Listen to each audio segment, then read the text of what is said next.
Chennai Teynampet Apollo மருத்துவமனைக்கு சென்ற முதலமைச்சர் மு.க.ஸ்டாலின் அங்கு மருத்துவ பரிசோதனை முடித்து மீண்டும் கிரீம்ஸ் ரோடு அப்போலோ மருத்துவமனைக்கு திரும்பியுள்ளார்.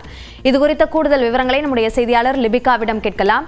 லிபிகா, முதலமைச்சர் என்னென்ன மருத்துவ பரிசோதனையை செய்தார் என்ற விவரங்கள் வெளியாக இருக்கா?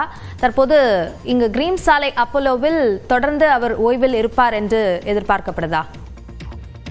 அபிநயா, நேற்று காலை உடல்நலக் குறைவு காரணமாக சென்னை கிரீம்ஸ் சாலையில் இருக்கக்கூடிய அப்போலோ மருத்துவமனையில் தமிழ்நாடு முதலமைச்சர் மு.க.ஸ்டாலின் அனுமதிக்கப்பட்டிருந்தார். இந்த நிலையில் இன்று காலை சென்னை தேனாம்பேட்டையில் இருக்கக்கூடிய அப்போலோ மருத்துவமனைக்கு சில மருத்துவ பரிசோதனைக்காக தமிழ்நாடு முதலமைச்சர் இன்று காலை சென்றிருந்தார். இந்த நிலையில் தற்போது மீண்டும் மருத்துவ பரிசோதனையை முடித்துவிட்டு தற்போது சென்னை கிரீம்ஸ் சாலையில் இருக்கக்கூடிய அப்போலோ மருத்துவமனைக்கு தற்போது தமிழ்நாடு முதலமைச்சர் மு.க.ஸ்டாலின் வந்திருக்கிறார்.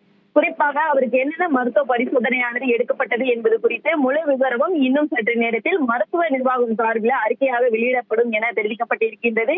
லேசான தலை சுற்றல் காரணமாக நேற்று காலை அனுமதிக்கப்பட்ட நிலையில் தற்போது மருத்துவ பரிசோதனையானது தேனாம்பேட்டையில் இருக்கக்கூடிய அப்போலோ மருத்துவமனையில் மேற்கொள்ளப்பட்டிருக்கின்றது. தொடர்ச்சியாக தற்போது மருத்துவர்கள் தமிழ்நாடு முதலமைச்சரை ஓய்வெடுக்க அறிவுறுத்தி இருக்கின்றார்கள்.